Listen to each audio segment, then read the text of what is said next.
आगे है। घाटकोपर वेस्ट से राम कदम इस वक्त महाराष्ट्र में आगे चल रहे हैं। कैंडिडेट्स के आगे पीछे होने का सिलसिला लगातार जारी है, लेकिन कुछ ऐसे चेहरे हैं जो कंटिन्यूअसली अपनी स्थिति को मजबूत रखे हुए। एकनाथ शिंदे कोपर पंचपखारी से वो लगातार शुरुआती दौर से आगे चल रहे हैं। ईवीएम की काउंटिंग शुरू हो चुकी है, पोस्टल बैलेट की आधे घंटे, और देखिए इसी बीच में समय पता नहीं चला, लेकिन 1 घंटे का वक्त हो चुका है काउंटिंग को शुरू हुए। 9:03 हो चुके हैं और 252 सीटों पर महाराष्ट्र में इस वक्त की स्थिति क्या नजर आ रही है। 252 सीटों पर 70 सीटों पर 81 सीटों में से झारखंड में इस वक्त रुझान सामने आ चुके हैं। 252 सीटों में से 132 और 111, 132 और 111, 132 जहां पर इस वक्त महायुति आगे चल रही है, 111 पर महाविकास अघाड़ी, अन्य के खाते में 9 सीटें अभी नजर आ रही है। एकनाथ शिंदे अपनी सीट पर मजबूत स्थिति में लगातार बने हुए हैं। 4231 वोटों से इस वक्त सीएम एकनाथ शिंदे आगे है। और वहीं भोकरदन से इस वक्त की अपडेट मिल रही है। अच्छा, पहले आपको नागपुर दक्षिण पश्चिम से देवेंद्र फडणवीस। अभी देखिए केरल लोकसभा उपचुनाव को लेकर क्या अपडेट है। प्रियंका गांधी ने मजबूत स्थिति को रखा हुआ है अपनी। प्रियंका 20,000 वोटों से आगे चल रही हैं, 20,000 वोट, और ये बड़ा मार्जिन, बड़ा डिफरेंस है। जहां पर अभी लोकसभा उपचुनाव में केरल के वहां पर प्रियंका गांधी इस वक्त आगे हैं 20,000 वोटों से।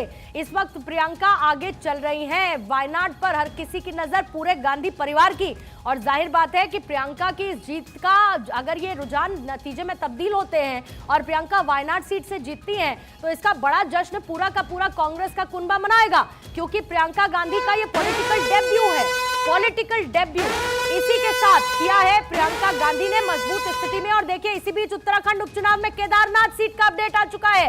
बीजेपी चल रही है आगे। बीजेपी उम्मीदवार आशा नौटियाल 460 वोटों से इस वक्त आगे चल रही है। केदारनाथ बहुत इंपॉर्टेंट सीट है। केदारनाथ सीट पर किस तरीके से चुनाव प्रचार हुआ वो हर किसी ने देखा, जहां पर आशा नौटियाल बीजेपी की उम्मीदवार 460 वोटों से फिलहाल चल रही है आगे।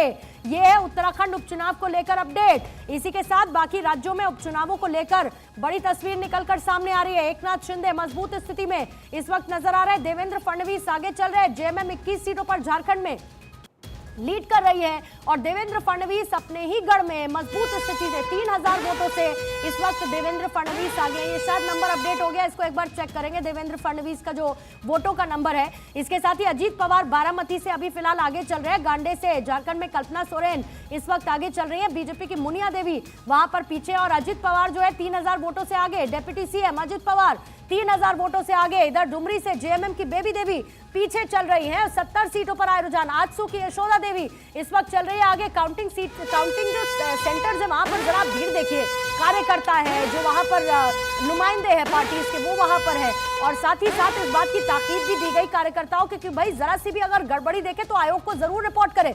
इसी बीच में यूपी उपचुनाव को लेकर अपडेट क्या है। सीसामऊ से सपा के प्रत्याशी आगे चल रहे हैं लीड करते हुए। गाजियाबाद से बीजेपी की प्रत्याशी इस वक्त आगे हैं, और साथ ही कुंदरकी से बीजेपी के प्रत्याशी, समाजवादी पार्टी यहां पर पिछड़ती हुई। फूलपुर से बीजेपी के प्रत्याशी आगे है। जाहिर है कि जो उपचुनाव है वो बीजेपी के लिए प्लस में इस वक्त जाता हुआ नजर आ रहा है रुझानों में। लेकिन सबसे बड़ी बात बार बार आपको बताती चलूं कि ये रुझान है, ये रुझान नतीजों में तब्दील होंगे तब असली पिक्चर क्लियर होगी कि क्या हो रहा है महाराष्ट्र, झारखंड में, और साथ ही उपचुनावों को लेकर अलग अलग राज्यों में हो रहे उपचुनावों पर भी हर किसी की नजर है। कांग्रेस उम्मीदवार मनोज रावत केदारनाथ से वो अभी पीछे चल रहे हैं, और इसके साथ ही कोपर पंचपखारी से एकनाथ शिंदे ने अपनी स्थिति को मजबूत रखा हुआ है। 252 सीटों पर महाराष्ट्र में आ चुके हैं अभी तक के रुझान। इन 252 सीटों पर बीजेपी इंडिविजुअली भी अब देखिए 4231 वोटों से एकनाथ शिंदे अभी चल रहे हैं आगे। बंगाल को लेकर टीएमसी 2 सीटों पर आगे अभी इस वक्त है, और जाहिर है कि बंगाल और बंगाल में ममता बनर्जी वहां पर बड़े मुद्दे रहे, और इसीलिए बंगाल का उपचुनाव बड़ी नजरों में रहा। आपको याद होगा कि महिला डॉक्टर के साथ जिस तरीके का जघन्य अपराध हुआ और डॉक्टर्स की तरफ से रोष प्रकट किया गया, उसके बाद का क्या इंपैक्ट बंगाल में कोई नजर आ रहा है। अभी फिलहाल 2 सीटों पर टीएमसी आगे चल रही है, और यह है बंगाल उपचुनाव की तस्वीर। टीएमसी 2 सीटों पर फिलहाल आगे चल रही है, और इसको रुझानों के नतीजों में तब्दील होने के साथ इस विषय का भी एनालिसिस करना होगा कि क्या वो मुद्दा इंपैक्ट नहीं किया या उसने कोई असर छोड़ा, ये नतीजों के साथ क्लियर होगा। लेकिन फिलहाल रुझानों में देखिए बंगाल उपचुनाव के साथ साथ बाकी राज्यों के भी जो उपचुनाव हो रहे हैं, मध्य प्रदेश के उपचुनावों में 2 सीटों पर, एक पर बीजेपी एक पर कांग्रेस, लीड करती हुई मध्य प्रदेश के उपचुनावों में इस वक्त नजर आ रही है। असम के उपचुनाव जहां 5 सीटों पर हुए तो बीजेपी 3 पर है, एजीपी 1 पर और अन्य के पास 1 सीट इस वक्त है। और इसके साथ ही छत्तीसगढ़ के उपचुनाव में 1 सीट पर, जहां 1 सीट पर उपचुनाव हुए, बीजेपी उस 1 सीट पर